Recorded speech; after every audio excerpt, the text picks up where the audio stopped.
இந்த அனைத்து நாள் அவங்களுக்கும் வணக்கம் நண்பா. நாம் இந்த வீடியோவில் வந்து பார்த்திங்கன்னா சத்துணவு துறையில் வந்து பார்த்திங்கன்னா உங்களுக்கு 8997 வேகன்சி வந்துருக்குது. ஆனால் கமெண்டில் வந்து பார்த்திங்கன்னா மாவட்டம் வாரியாக வந்து பார்த்திங்கன்னா நீங்கள் அங்கன்வாடி வேலைவாய்ப்பும் சத்துணவு வேலைவாய்ப்பு வந்து பார்த்திங்கன்னா போட சொல்லியிருக்கீங்க ஃபுல் டீட்டெயில்ஸ் தான். ஆனால் வந்து பார்த்திங்கன்னா நம்ம 38 மாவட்டம் அங்கன்வாடி 38 சத்துணவு வேலை வந்து பார்த்திங்கன்னா 38க்கும் போது நம்ம வந்து பார்த்திங்கன்னா டெய்லி வீடியோ வந்து பார்த்திங்கன்னா ரெடி பண்ணுறதுக்கு அப்ளை பண்ணுறதுக்கான நாள் வந்து பார்த்திங்கன்னா சீக்கிரம் முடிச்சிடும். அதனால் வந்து பார்த்திங்கன்னா எல்லா மாவட்டத்துக்கும் வந்து பார்த்திங்கன்னா முடிஞ்ச வரைக்கும் ட்ரை பண்ணுறேன். அதே மாதிரி பார்த்திங்கன்னா நம்ம வேலைக்கு வந்து பார்த்திங்கன்னா நம்ம வீடியோ போட்டோமா அதிக பேர் வந்து பார்த்திங்கன்னா சப்போர்ட் கொடுக்க மாட்டேங்கிறீங்க, என்னன்னு தெரியல. நீங்களாம் சப்போர்ட் கொடுத்தா மட்டும்தான் வந்து பார்த்திங்கன்னா மாவட்டம் வாரியாக வந்து பார்த்திங்கன்னா எவ்வளோ வேகன்சிக்குது, எப்படி மாவட்டம் விண்ணப்பிக்கலாம்னு சொல்லி வந்து பார்த்திங்கன்னா ஃபுல் டீட்டெயில்ஸாக நானும் கிளியராக எக்ஸ்பிளைன் பண்ணுவேன். இந்த ஜாப் வந்து பார்த்திங்கன்னா விண்ணப்ப படிவம் எங்கே வாங்குவது எங்கே கொடுக்கறது எல்லாமே வந்து பார்த்திங்கன்னா உங்களுக்கு தெரியாமல் இருக்கும். இந்த வீடியோ வந்து பார்த்திங்கன்னா ஃபுல்லாக எண்டு வரைக்கும் பாருங்கள். ஏன்னா வந்து பார்த்திங்கன்னா இந்த வீடியோவில் நோட்டிஃபிகேஷன் பார்க்க போகிறோம். அடுத்து வந்து பார்த்திங்கன்னா அப்ளிகேஷன் எல்லாமே வந்து பார்த்திங்கன்னா ஒரே வீடியோவில் நான் சொல்லிடுறேன். தனித்தனியாக போட்டால் வந்து பார்த்திங்கன்னா உங்களுக்கு பார்க்கறதுக்கும் இன்ட்ரெஸ்ட்டாக இருக்காது. நோட்டிஃபிகேஷன் அப்ளிகேஷன் எல்லாமே தெரிஞ்சுக்கோங்க ஒரே டைமில். இந்த ஜாப் வந்து பார்த்திங்கன்னா இப்படி விண்ணப்பிச்சா மட்டும்தான் வந்து பார்த்திங்கன்னா உங்களுக்கு அந்த வேலை கிடைக்கும். அதனால் வந்து பார்த்திங்கன்னா நீங்கள் இந்த வீடியோ பார்க்காம நீங்கள் பார்த்திங்கன்னா போய் அப்ளை பண்ணிடாதீங்க. இந்த வீடியோ வந்து பார்த்திங்கன்னா விருதுநகர் மாவட்டத்துக்கான வீடியோ தான். அதனால் வந்து பார்த்திங்கன்னா புது ஐடியாஸ் எப்படி வாங்குறது எல்லாமே இந்த வீடியோவில் சொல்லியிருப்பேன். நீங்கள் ஸ்கிப் பண்ணால் ஃபுல்லாக எண்டு வரைக்கும் பாருங்கள். இப்போ வாங்க வீடியோக்குள்ளே போகலாம். விருதுநகர் மாவட்டத்தில் வந்து பார்த்திங்கன்னா பத்திரிகை செய்தியாக மாவட்ட ஆட்சியர் நேர்முக உதவியாளரை பார்த்திங்கன்னா கொடுத்துருக்காங்க. அவங்க என்னென்னு பார்த்திங்கன்னா சத்துணவு திட்டத்தின் கீழ் விருதுநகர் மாவட்டத்தில் வந்து பார்த்திங்கன்னா செயல்படும் பள்ளிகள் வந்து பார்த்திங்கன்னா உங்களுக்கு 273 சமையல் உதவியாளர் பணியிடங்கள் வந்து பார்த்திங்கன்னா நேரடியாக எடுக்கிறதுக்கு வந்து பார்த்திங்கன்னா அறிவிப்பு கொடுத்துருக்காங்க. 273 வேகன்சி வந்து பார்த்திங்கன்னா உங்களுடைய அந்தந்த ஊராட்சி ஒன்றிய அலுவலகத்தில் வந்து பார்த்திங்கன்னா எந்த மையத்தில் வந்து பார்த்திங்கன்னா வேகன்சி இருக்குதுன்னு நோட்டீஸ் போர்டு ஒட்டியிருப்பாங்க. நீங்கள் வந்து பார்த்திங்கன்னா அதை ஃபஸ்ட்டு தெரிஞ்சுக்கிட்டு அதில் வந்து பார்த்திங்கன்னா நம்பர் கொடுத்துருவோம், மையத்தோட நம்பர் அட்ரஸ் எல்லாமே இருக்குது. நீங்கள் வந்து பார்த்திங்கன்னா அதெல்லாம் நோட் பண்ணி வச்சுக்கோங்க. அடுத்து வந்து பார்த்திங்கன்னா உங்களுக்கு எல்லாத்துக்குமே பொதுவாக வந்து பார்த்திங்கன்னா உங்களுக்கு சத்துணவு மையத்தில் வந்து பார்த்திங்கன்னா உங்களுக்கு சேலரியாக வந்து பார்த்திங்கன்னா உங்களுக்கு தொகுப்பூதியம் மாதம் வந்து பார்த்திங்கன்னா 3000 9000 வரைக்கும் வழங்கப்படும் சொல்லி கொடுத்துருக்காங்க. உங்களுக்கு குறைந்தபட்ச கல்வி வந்து பார்த்திங்கன்னா 10ஆம் வகுப்பு தேர்ச்சி அல்லது தோல்வி பெற்றிருந்தால் வந்து பார்த்திங்கன்னா நீங்கள் விண்ணப்பிக்கலாம்னு சொல்லியிருக்காங்க. மேக்ஸிமம் வந்து பார்த்திங்கன்னா உங்களுக்கு டிகிரி படிச்சிருந்தாலும் இந்த ஜாபுக்கு விண்ணப்பிக்கலாம். வயது வரும் வந்து பார்த்திங்கன்னா உங்களுக்கு பொது பிரிவினால் தாழ்த்தப்பட்டவர் ஆகியோருக்கு வந்து பார்த்திங்கன்னா உங்களுக்கு 21 40 வயசுக்குள்ளே இருக்குன்னு சொல்லி கொடுத்துருக்காங்க. பழங்குடியினருக்கு மட்டும் வந்து பார்த்திங்கன்னா 18 40 வயசுக்கு மிகவும் இருக்குன்னு சொல்லி கொடுத்துருக்காங்க. விதவை மற்றும் கணவரால் கைவிடப்பட்டவர் இவங்க வந்து பார்த்திங்கன்னா 20 40 வயசுக்குள்ளே இருக்குன்னு சொல்லியிருக்காங்க. தூர சுற்றுலா வந்து பார்த்திங்கன்னா எப்பயும் போல் 3 கிலோமீட்டருக்குள்ளே தான் இருக்குன்னு சொல்லி கொடுத்துருக்காங்க. கிராமம் வருவாய் கிராமம் போன்ற வந்து பார்த்திங்கன்னா கணக்கில் எடுத்துக்குள்ள தேவைன்னு சொல்லி கொடுத்துருக்காங்க. அது என்னென்னு பார்த்திங்கன்னா நீங்கள் இப்போ ஒரு கிராமத்து எல்லையில் இருப்பீங்க, ஒரு ஊராட்சி எல்லையில் இருப்பீங்க, பக்கத்து ஊராட்சியில் வேகன்சி இருந்தாலும் வந்து பார்த்திங்கன்னா நீங்கள் அது விண்ணப்பிக்கலாம். உங்களுடைய வீட்டிலேருந்து 3 கிலோமீட்டருக்கு உள்ளக்குன்னு சொல்லி கொடுத்துருக்காங்க. அதேமாதிரி மாற்றுத்திறனாளிக்கு வந்து பார்த்திங்கன்னா உங்களுக்கு ஒரு சில கண்டிஷன்லாம் கொடுத்துருக்காங்க. 4% இது இடஒதுக்கீடு கொடுக்குறாங்க. அதுக்கு வந்து பார்த்திங்கன்னா உங்களுக்கு குறைவான பார்வைத்திறன் இந்த மாதிரி இருக்கிறவங்களாம் கொடுக்குறாங்க. இதெல்லாம் வந்து பார்த்திங்கன்னா நோட்டிஃபிகேஷன் நீங்கள் ஃபுல்லாக படிச்சிங்க. மேலும் வந்து பார்த்திங்கன்னா விதவை கணவரால் கைவிடப்பட்ட இவங்களுக்குலாம் வந்து பார்த்திங்கன்னா 25% வந்து பார்த்திங்கன்னா ஒதுக்கீடு செய்யப்படுறதா சொல்லி கொடுத்துருக்காங்க. அதே மாதிரி பார்த்திங்கன்னா நீங்கள் இந்த விண்ணப்பத்தை வந்து பார்த்திங்கன்னா விண்ணப்பிக்கும் போது உரிய விண்ணப்பத்தை வந்து பார்த்திங்கன்னா பூர்த்தி செய்து நீங்கள் ஊராட்சி ஒன்றிய அலுவலகத்தில் மட்டுமே வந்து பார்த்திங்கன்னா விண்ணப்பிக்கணும்னு சொல்லி கொடுத்துருக்காங்க. விண்ணப்பிக்க வேண்டிய கடைசி நாள் வந்து பார்த்திங்கன்னா 29/4/2025 வந்து பார்த்திங்கன்னா நீங்கள் அதுக்குள்ளே விண்ணப்பிக்கணும்னு சொல்லியிருக்காங்க. அஞ்சல் துறை மூலமாக வந்து பார்த்திங்கன்னா காலி பணியிடங்களுக்கு விண்ணப்பம் அனுப்பும்போது நீங்கள் வந்து பார்த்திங்கன்னா போஸ்ட் ஆஃபீஸ் மூலிமா வந்து பார்த்திங்கன்னா அனுப்பும்போது ஏதாவது காலதாமதம் ஏற்பட்டால் வந்து பார்த்திங்கன்னா இந்த துறையை வந்து பார்த்திங்கன்னா பொறுப்பாகாதுன்னு சொல்லி கொடுத்துருவாங்க. நீங்கள் விண்ணப்பிக்கும் போது வந்து பார்த்திங்கன்னா உங்களுக்கு பள்ளி மாற்று சான்றிதழ் அதாவது டிசி கேட்குறாங்க, 10th மார்க் ஷீட்டு கேட்குறாங்க. நீங்கள் டிகிரி முடிச்சிருந்தீங்கன்னா டிகிரி வரைக்கும் படிச்சுக்கிற எல்லா சர்டிஃபிகேட்டுமே கொடுங்க. அதே மாதிரி பார்த்திங்கன்னா ரேஷன் கார்டு கேட்குறாங்க, இருப்பிடச் சான்றிதழ் கேட்குறாங்க, ஆதார் அட்டை கேட்குறாங்க, சாதி சான்றிதழ் போன்றவற்றின் நகல் வந்து பார்த்திங்கன்னா கேட்குறதா சொல்லி கொடுத்துருக்காங்க. விதவை கணவரால் கைவிடப்பட்டவர் மாற்றுத்திறனாளிகள் அதற்கான சான்றிதழ் நகலை வந்து பார்த்திங்கன்னா இன்றைக்குன்னு சொல்லி கொடுத்துருக்காங்க. அப்போ தான் வந்து பார்த்திங்கன்னா உங்களுக்கு 4% கொடுப்பாங்க.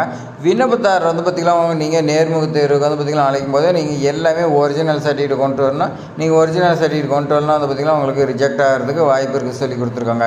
அடுத்து வாங்க நாம் வந்து பார்த்திங்கன்னா விண்ணப்ப படிவம் வந்து பார்த்திங்கன்னா எப்படி ஃபில் பண்ணுறதுன்னு சொல்லி நான் பார்க்க போகிறோம். விருதுநகர் மாவட்டம் வந்து பார்த்திங்கன்னா சத்துணவு திட்டம்னு சொல்லி கொடுத்துருக்காங்க. கீழே வந்து பார்த்திங்கன்னா சமையல் உதவியாளர் பணியிடங்களுக்கான விண்ணப்ப படிவம்னு சொல்லி கொடுத்துருக்காங்க.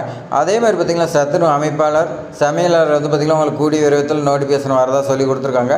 இங்கே வந்து பார்த்திங்கன்னா மாவட்டம் அதே விருதுநகர்னு சொல்லி அவங்களே கொடுத்துட்டாங்க.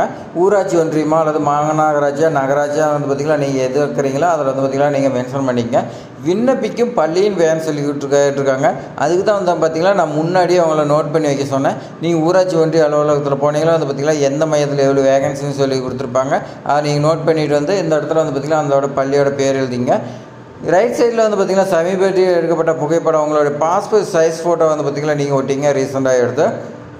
அடுத்து வந்து பார்த்திங்கன்னா விண்ணப்பதாரின் பெயர் வந்து பார்த்திங்கன்னா உங்களுடைய பேர் தமிழ் எழுதிங்க. ஒன்று நீங்கள் தமிழில் ஃபுல்லாக எண்டு வரைக்கும் தமிழில் ஃபில் பண்ணுங்கள், அப்படி இல்லை இங்கிலீஷில் பண்ணுங்கள். மிக்ஸ் பண்ணிங்கன்னா பண்ணாதீங்க. அடுத்து வந்து பார்த்திங்கன்னா அப்ளிகேஷன் ஃபார்மே தமிழில் தான் இருக்குது. அதனால் நீங்கள் வந்து பார்த்திங்கன்னா முடிஞ்ச வரைக்கும் தமிழில் பண்ணுறது பெட்ரு. தந்தை மற்றும் கணவர் பேர்னு சொல்லி கேட்டிருக்காங்க. நீங்கள் மேரேஜ் ஆகிருந்தால் கணவர் பேர் எழுதிங்க, அப்படி இல்லைனா வந்து பார்த்திங்கன்னா உங்களுடைய தந்தை பேர் எழுதிங்க. கைபேசி எண் உங்களை வந்து பார்த்திங்கன்னா ரீச் ஆகிற மாதிரி வந்து பார்த்திங்கன்னா மொபைல் நம்பர் நீங்கள் எழுதிங்க. அடுத்து வந்து பார்த்திங்கன்னா இருப்பிட அட்ரஸ் மொபைலுக்கு வந்து பார்த்திங்கன்னா குடும்ப அட்டையில் உள்ளபடியே வந்து பார்த்திங்கன்னா நீங்கள் வட்டாட்சியரிடமிருந்து பெறப்பட்டதுன்னு சொல்லி கொடுத்துருக்காங்க. நீங்கள் வந்து பார்த்திங்கன்னா அதுக்கு ரேஷன் கார்டு வைக்கலாம்னு சொல்லி கொடுத்துருக்காங்க. ஊராட்சி ஒன்றியமா இல்லை நகராட்சியில் இருக்கிறீங்களான்னு சொல்லி கேட்குறாங்க. மேக்ஸிமம் நீங்கள் ஊராட்சி ஒன்றியில் தான் இருப்பீங்க, அதோட பேர் எழுதிங்க. நகராட்சினா நகராட்சி பேர் எழுதிங்க. அடுத்து வந்து பார்த்திங்கன்னா கல்வி தகுதி வந்து பார்த்திங்கன்னா நீங்கள் 10வது தேர்ச்சியா இல்லை ஃபெயிலாக பாஸான்னு சொல்லி கேட்குறாங்க. நீங்கள் மென்ஷன் பண்ணிட்டு அதேமாரி வந்து பார்த்திங்கன்னா தமிழ் வந்து பார்த்திங்கன்னா கட்டாயம் எழுதபடி தெரிஞ்சுன்னு இருக்குதுன்னு சொல்லி கொடுத்துருக்காங்க. அப்போ தான் அந்த ஜாப் நீங்கள் எலிஜிபிள், இல்லைனா வந்து பார்த்திங்கன்னா நாட் எலிஜிபிள்னு சொல்லி கொடுத்துருக்காங்க. அதேமாதிரி பார்த்திங்கன்னா பிறந்த தேதி மற்றும் வயதுன்னு சொல்லி கேட்டிருக்காங்க. நீங்கள் எப்போ பிறந்தீங்களா உங்களோட டேட் ஆஃப் பர்த் எழுதி பக்கத்துலேயே வந்து பார்த்திங்கன்னா வயசு எழுதிங்க. அடுத்து சாதி சான்றிதழில் வந்து பார்த்திங்கன்னா உங்களுடைய சாதி மற்றும் உட்பிரிவுன்னு சொல்லி கேட்குறாங்க. நீங்கள் வந்து பார்த்திங்கன்னா எதுவும் அதை நீங்கள் மென்ஷன் பண்ணிக்கலாம். மாற்றுத்திறனாளியான்னு சொல்லி கேட்குறாங்க. நீங்கள் ஆம்னா ஆம் கொடுங்க, இல்லைன்னா விட்டுருங்க. விதவை கணவரால் கைவிடப்பட்டவர்னு சொல்லி கேட்குறாங்க. இதுக்கெலாம் வந்து பார்த்திங்கன்னா நீங்கள் ஆம்னா ஆம் கொடுங்க, இல்லைன்னா இல்லைன்னு சொல்லி விட்டுருங்க. நீங்கள் கொடுத்தீங்கன்னா அதுக்கான சர்டிஃபிகேட் வந்து பார்த்திங்கன்னா வைக்கணும்னு சொல்லி கேட்டிருக்காங்க. அதேமாதிரி வந்து பார்த்திங்கன்னா பணியிடம் கோரும் மையம் மற்றும் பள்ளியின் பெயர்னு சொல்லி கேட்டிருக்காங்க.